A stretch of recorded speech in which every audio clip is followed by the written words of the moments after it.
दूसरा जो मैनू अनुभव है, जो झलक मिली है उस अकाल दी, नहीं कह सकता। मैं फिर अर्ज करा, जिस वक्त मनुख का मन अकाल दे चाहुंदा है, कथा नहीं हो सकती, कीर्तन नहीं हो सकता, उसे नूं समाधि कहंदे ने। धारणा, ध्यान, समाधि,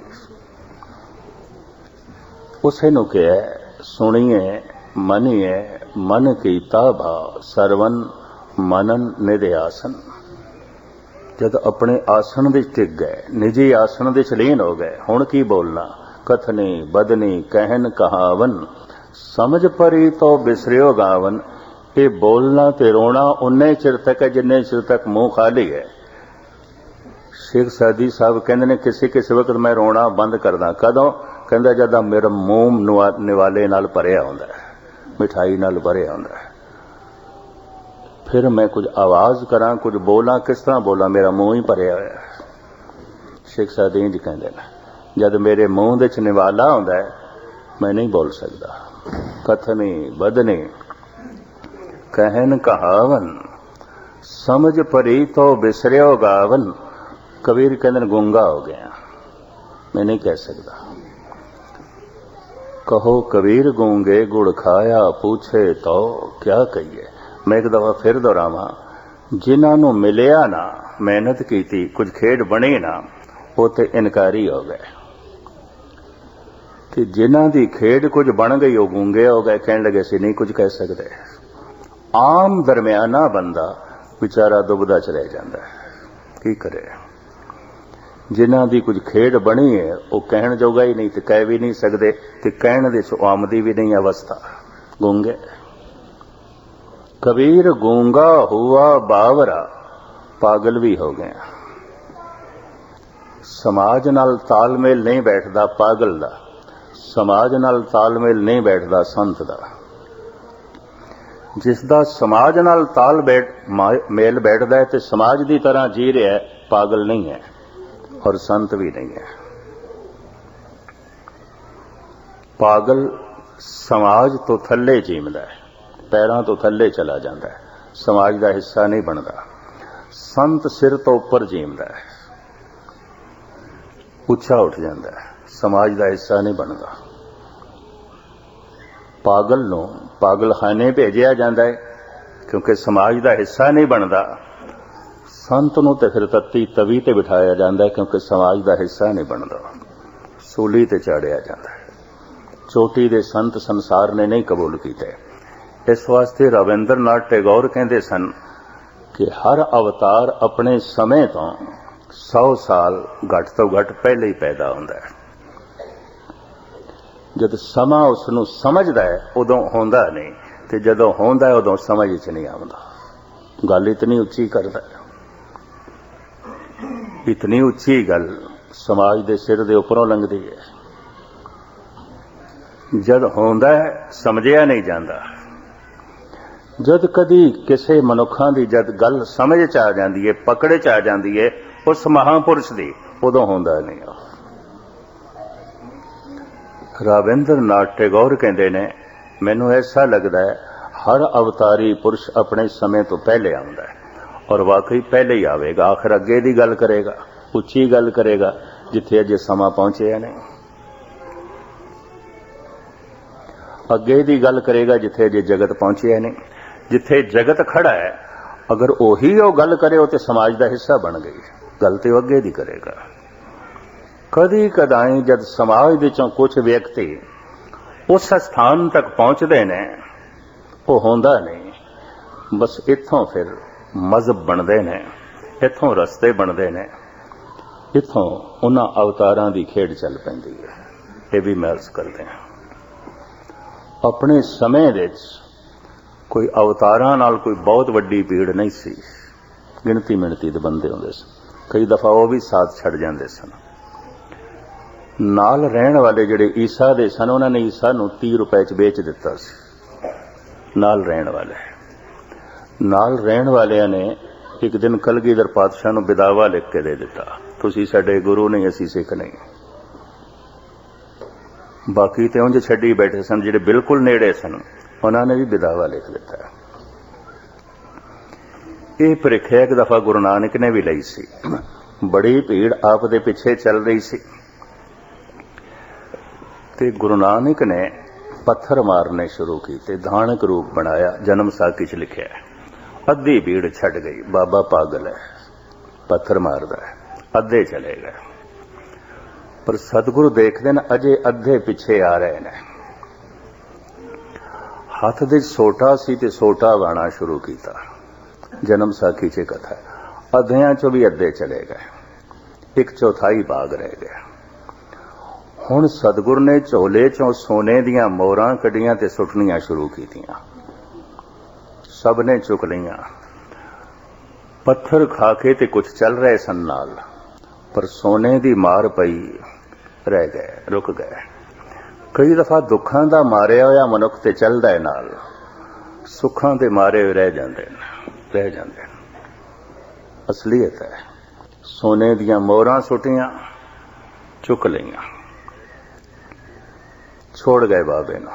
ਹੁਣ ਕੀ ਕਰਨਾ ਬਾਬੇ ਦੇ ਪਿੱਛੇ ਜਾ ਕੇ? ਲੇਕਿਨ ਹੁਣ ਜਦ ਸਤਿਗੁਰੂ ਦੇਖਦੇ ਨੇ ਇੱਕ ਮਨੁੱਖ ਹੈ ਪਿੱਛੇ, ਇੱਕ ਪਿੱਛੇ ਹੀ ਆ ਰਿਹਾ। ਕਾਫੀ ਦੂਰ ਜਾ ਕੇ ਸਤਿਗੁਰੂ ਰੁਕਦੇ ਨੇ ਔਰ ਉਸ ਇੱਕ ਨੂੰ ਕਹਿੰਦੇ ਨੇ, ਸਾਰੇ ਚਲੇ ਗਏ, ਤੂੰ ਨਹੀਂ ਗਿਆ। ਪਤਾ ਉਸਨੇ ਕੀ ਆਖਿਆ ਹੱਥ ਜੋੜ ਕੇ? ਬਾਬਾ, ਸਾਰਿਆਂ ਦੇ ਆਪਣੇ ਘਰ ਸਨ, ਆਪਣੇ ਘਰਾਂ 'ਚ ਚਲੇ ਗਏ। ਮੈਂ ਨਿਥਾਵੇਂ ਦਾ ਦਰ ਤੇ ਤੁਹਾਡਾ ਦਰ ਹੈ, ਮੇਰਾ ਤੇ ਹੋਰ ਕੋਈ ਘਰ ਹੀ ਨਹੀਂ ਹੈ। ਤੁਹਾਡਾ ਘਰ ਮੇਰਾ ਘਰ ਹੈ, ਤੁਹਾਡੇ ਕਦਮ ਮੇਰੇ ਘਰ ਹੈ, ਮੇਰਾ ਤੇ ਕੋਈ ਘਰ ਨਹੀਂ।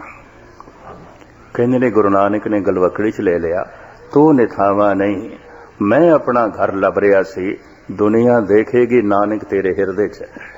ਬਾਬਾ ਮੜੀ ਨਾ ਗੌਰ, ਗੁਰੂ ਅੰਗਦ ਕੇ ਹੀਏ ਮਾਏ, ਪੁਨ ਸਤ ਸੰਗਤ ਔਰ ਨਿਸ ਦਿਨ ਬਸਬੋ ਮੈਂ ਕਰੂੰ। ਇਹ ਤੇ ਭਾਈ ਲੈਣਾ ਜੀ ਸਨ। ਸਾਰੇ ਆਪਣੇ ਘਰਾਂ ਨੂੰ ਚਲੇ ਗਏ। ਪ੍ਰੀਖਿਆ ਸਾਹਿਬਾਂ ਨੇ ਵੀ ਲਈ ਸੀ। ਬੜੇ ਬੜੇ ਅਵਤਾਰਾਂ ਨਾਲ ਕੋਈ ਇੱਕ ਅੱਧ ਮਨੁੱਖ ਰਹਿ ਗਿਆ ਸੀ। ਇਹ ਭੀੜ ਬਾਅਦ ਵਿੱਚ ਇਕੱਠੀ ਹੁੰਦੀ ਹੈ। ਹਮੇਸ਼ਾ ਇਸ ਤਰ੍ਹਾਂ ਦੇ ਪੁਰਸ਼ ਪਾਗਲ ਸਮਾਜ ਦਾ ਹਿੱਸਾ ਨਹੀਂ ਬਣਦਾ ਤੇ ਚਲੋ ਹਸਪੀਟਲ ਪਹੁੰਚਾਓ, ਇਲਾਜ ਕਰੋ। ਸੰਤ ਸਮਾਜ ਦਾ ਹਿੱਸਾ ਨਹੀਂ ਬਣਦਾ, ਤਤੀ ਤਵੀ ਤੇ ਬਿਠਾਓ, ਬੰਦ ਕੱਟੋ। ਮੈਂ ਫਿਰ ਅਰਜ਼ ਕਰਾਂ, ਜੋ ਬਹੁਤ ਵੱਡੇ ਪੂਜੇ ਜਾਂਦੇ ਹੋਵਨ, ਕਿਧਰੇ ਭੁਲੇਖੇ 'ਚ ਨਾ ਪੈ ਜਾਣਾ ਸੰਤ ਨੇ, ਮਹੰਤ ਨੇ। ਮੇਰੀ ਜ਼ਿੰਦਗੀ ਗਾਲਬਨ ਇਹਨਾਂ ਲੋਕਾਂ 'ਚ ਲੰਘੀ ਹੈ। 45 ਸਾਲ ਹੋ ਗਏ ਨੇ ਮੈਨੂੰ ਕਥਾ ਕਰਦੇ ਆ। ਧਾਰਮਿਕ ਜਗਤ ਵਿੱਚ ਪਖੰਡ ਪੂਜਿਆ ਜਾ ਰਿਹਾ ਹੈ। ਕਰਮ ਧਰਮ ਪਾਖੰਡ ਜੋ ਦੀਸ ਹੈ। ਸੰਤ ਦੀ ਪਹਿਚਾਣ ਤੇ ਕਿਸੇ ਸੰਤ ਨੂੰ ਆਉਂਦੀ ਹੈ, ਹਰ ਇੱਕ ਨੂੰ ਨਹੀਂ ਆਉਂਦੀ। ਇਹ ਵੀ ਮੈਂ ਅਰਜ਼ ਕਰਦੇ ਹਾਂ। ਸੰਤ ਜਦ ਆਪਣੇ ਵਕਤ ਵਿੱਚ ਆਉਂਦਾ ਹੈ, ਨਹੀਂ ਪਹਿਚਾਣਿਆ ਜਾਂਦਾ, ਤੇ ਜਦ ਕਈਆਂ ਦੀ ਪਹਿਚਾਣ ਬਣਦੀ ਹੈ, ਉਦੋਂ ਹੁੰਦਾ ਨਹੀਂ ਹੈ। ਇਹ ਵੀ ਮੈਂ ਅਰਜ਼ ਕਰਦੇ ਹਾਂ। ਮਨ ਦੀ ਗੱਲ ਕਰ ਰਹੇ ਨੇ। ਇਸੇ ਹੀ ਮਨ ਬਾਰੇ ਸਵਾਮੀ ਰਾਮਾਨੰਦ ਦਾ ਇੱਕ ਸ਼ਬਦ ਹੈ ਬੜਾ ਕੀਮਤੀ, ਗੁਰੂ ਗ੍ਰੰਥ ਸਾਹਿਬ ਜੀ ਮਹਾਰਾਜ ਦੇ ਬਸੰਤ ਰਾਗ ਦੇ ਅੰਦਰ। ਕਤ ਜਾਈਏ ਰੇ ਘਰ ਲਾਗੋ ਰੰਗ, ਮੇਰਾ ਚਿਤ ਨਾ ਚਲਤ ਮਨ ਭਇਓ ਪੰਗ। ਪੰਗ ਕਹਿੰਦੇ ਨੇ ਪਿੰਗਲੇ ਨੂੰ।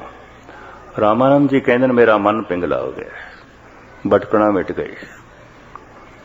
ਚੰਚਲ ਦਾ ਮਤਲਬ ਹੈ ਚੱਲ ਚੱਲ, ਜੋ ਚੱਲਦਾ ਹੈ ਚੱਲਦਾ ਹੈ ਚੱਲਦਾ ਹੈ, ਰੁਕਦਾ ਹੀ ਨਹੀਂ। ਸੰਸਾਰ ਚਲਾਇਮਾਨ ਹੈ, ਸੰਸਾਰ ਨੂੰ ਚੰਚਲ ਕਹਿੰਦੇ ਨੇ। ਪਰਮਾਤਮਾ ਨਿਹਚਲ ਹੈ, ਟਿਕਿਆ ਹੋਇਆ ਹੈ, ਮੁਕਾਮੀ ਹੈ। ਤੋ ਨਿਹਚਲ ਦਾ ਆਨੰਦ ਮਾਣਨ ਵਾਸਤੇ ਮਨ ਨੂੰ ਟਿਕਣਾ ਪਏਗਾ। ਧਰਮ ਦੀ ਸਾਰੀ ਸਾਧਨਾ ਹੈ ਮਨ ਨੂੰ ਟਿਕਾਉਣ ਦੀ। ਨਿਹਚਲ ਕਰੇ। ਜਿੱਥੇ ਚੱਲਣਾ ਰੁਕ ਗਿਆ ਹੈ, ਨਿਹਚਲ ਅਵਸਥਾ ਬਣ ਗਈ ਹੈ ਅਕਾਲ। ਕਾਲ ਦੇ ਵਿੱਚ ਸਭ ਕੁਝ ਚਲਾਇਮਾਨ ਹੈ, ਸਭ ਕੁਝ ਚੱਲ ਰਿਹਾ ਹੈ, ਸਮੇਂ 'ਚ ਸਭ ਕੁਝ ਚੱਲ ਰਿਹਾ, ਕੁਝ ਵੀ ਟਿਕਿਆ ਹੋਇਆ ਨਹੀਂ ਹੈ। ਤੁਸੀਂ ਕਿਸੇ ਚੀਜ਼ ਨੂੰ ਵੀ ਅਸਥਿਰ ਟਿਕੀ ਹੋਈ ਨਹੀਂ ਦੇਖ ਸਕਦੇ। ਸਭ ਚਲਾਇਮਾਨ ਹੈ। ਇੱਕ ਬੱਚਾ ਵੀ ਚੱਲ ਰਿਹਾ ਹੈ, ਸਹਿਜੇ ਸਹਿਜੇ ਜਵਾਨ ਹੋ ਰਿਹਾ ਹੈ। ਇੱਕ ਜਵਾਨ ਵੀ ਚੱਲ ਰਿਹਾ ਹੈ, ਸਹਿਜੇ ਸਹਿਜੇ ਬੁੱਢਾ ਹੋ ਰਿਹਾ ਹੈ। ਇੱਕ ਬੁੱਢਾ ਵੀ ਚੱਲ ਰਿਹਾ ਹੈ, ਸਹਿਜੇ ਸਹਿਜੇ ਕਬਰ ਦੀ ਤਰਫ ਜਾ ਰਿਹਾ ਹੈ। ਔਰ ਕਿੱਥੇ ਜਾ ਰਿਹਾ ਹੈ? ਸ਼ਮਸ਼ਾਨ ਘਾਟ ਜਾ ਰਿਹਾ ਹੈ। ਸਭ ਕੁਝ ਜਗਤ ਵਿੱਚ ਚੱਲ ਰਿਹਾ ਹੈ, ਟਿਕਿਆ ਹੋਇਆ ਕੁਝ ਵੀ ਨਹੀਂ ਹੈ। ਸਮੇਂ ਵਿੱਚ ਸਭ ਕੁਝ ਚਲਾਇਮਾਨ ਹੈ ਕਿ ਸਮਾਂ ਸਾਰਿਆਂ ਦੀ ਕਬਰ ਬਣਾ ਦਿੰਦਾ ਹੈ, ਸਮਾਂ ਸਾਰਿਆਂ ਦੀ ਚਿਤਾ ਸਜਾ ਦਿੰਦਾ ਹੈ। ਸਮੇਂ ਦਾ ਹੀ ਦੂਜਾ ਨਾਂ ਹੈ ਸ਼ਮਸ਼ਾਨ ਘਾਟ, ਔਖੇ ਨਾ ਹੋਣਾ। ਸਮੇਂ ਦਾ ਹੀ ਦੂਜਾ ਨਾਂ ਹੈ ਕਬਰ। ਬਾਬਾ ਫਰੀਦ ਕਹਿੰਦੇ ਨੇ, ਤਨ ਕਬਰ ਤੱਕ ਪਹੁੰਚੇ ਐ ਬੰਦੇ, ਉਸ ਤੋਂ ਪਹਿਲੇ ਤੂੰ ਖੁਦਾ ਤੱਕ ਪਹੁੰਚ ਜਾ। ਇਸ ਨੂੰ ਆਮ ਭਾਸ਼ਾ 'ਚ ਇੰਜ ਕਹਿੰਦੇ ਨੇ, ਤਨ ਸ਼ਮਸ਼ਾਨ ਘਾਟ ਤੱਕ ਪਹੁੰਚੇ ਐ ਮਨੁੱਖ, ਉਸ ਤੋਂ ਪਹਿਲੇ ਮਨ ਭਗਵਾਨ ਦੇ ਘਾਟ ਪਹੁੰਚ ਜਾਏ, जीवन यात्रा सफल हो जाएगी। तन शमशान घाट तक पहुंच गया पर मन भगवान दे घाट नहीं पहुंचया। बस भगवान एक फिर समा देंदा है, फिर समय जन्म, फिर एक होर जन्म दे देंदा है, फिर मौका देंदा है। बार बार एक मौका मिलता है काल दे ताकि मनुख अकाल तक पहुंच सके। इस वास्ते कबीर नूं कहना पिया, ऐसे घर हम बहुत बसाए, जब हम राम गर्भ होया है। इस तरह के घर मैं कई वसा चुके हैं। कईयां दा पुत्र बनिया, कईयां दा पिता बना, कईयां दा पति बनिया, कईयां दी पत्नी बनिया। औखे ना होना। अगर एक पुरुष सही ढंग नाल जीवे, बिरध होंदियां होंदियां नारी जैसा हो जाएगा। जिम्मेवारियां जो है करीबन करीबन छड़ देगा, आवाज दे बारीकी आ जाएगी। ऐसा कहते हैं। एक स्त्री अगर सही ढंग नाल जीवी है, बिरध होंदियां होंदियां पुरुष जैसी हो जाएगी, पकड़ दकड़ ज्यादा वध जाएगी। ये भी मैं अर्ज करते हैं, ऐसा कहते हैं। इस वास्ते कहते ने, एक पुरुष अगर सही ढंग नाल जीवे है, अगला जन्म नारी दा, क्योंकि विपरीत दी कशिश दे मनुख जीवदा है। पुरुष दे अंदर पुरुष दी कशिश नहीं होंदी, स्त्री दी होंदी है। स्त्री दे अंदर स्त्री दी कशिश नहीं होंदी, पुरुष दी होंदी है। धन गुरु नानक देव जी महाराज कहते, नार में पुरख, पुरख में नार, पुरख में नार, नार में पुरखा, बूझो ब्रह्म ज्ञानी। है ब्रह्म ज्ञानी, इसनूं समझो। पुरुष दे अंदर नारी दी कशिश है, नारी दे अंदर पुरुष दी कशिश है। पुरुष दे अंदर पुरुष दी कशिश नहीं है। बिरध होंदियां होंदियां किसी हद तक पुरुष नारी जैसा हो जाता है। ऐसे घर हम बहुत बसाए, ये तो कई घर में वसाए ने। कईयां दा पति बनिया, कईयां दी पत्नी बनिया, कईयां दा पुत्र बनिया, कईयां दा पिता बनिया, कईयां दी धी बनिया, कईयां दी मां बनिया। हुण नहीं मैं घर वसाने कबीर, हुण मैं काल चो निकल गया, अकाल दे पहुंच गया। अकाल अंतरीव तीरथ है, उत्थे पहुंचदियां ही पाप धुलदे ने, उस तो पहले नहीं धुलदे।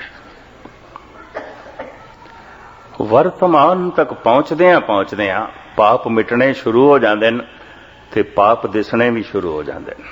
काल दे ते पाप दिसदा ही नहीं। सारा दिन मनुख बंदा झूठ बोलदा, झूठ दिखाई नहीं देता। सारा दिन फरेब करदा, फरेब दिखाई नहीं देता। सारा दिन बेईमानी करदा, बेईमानी दिखाई नहीं देती। सारा दिन अनर्थ करदा, अनर्थ दिखाई नहीं देता। इसनूं देखण वास्ते भी वर्तमान चाहिए। वर्तमान दे दर्पण दे पाप दिसदे ने, पुण्य दिसदे ने। संसार दी सही झलक सामने आउंदी है, निरंकार दी भी झलक मिलती है। इस वास्ते कहंदे ने वर्तमान दरवाजा है। काल तो अकाल दिश जाण दा द्वार है वर्तमान।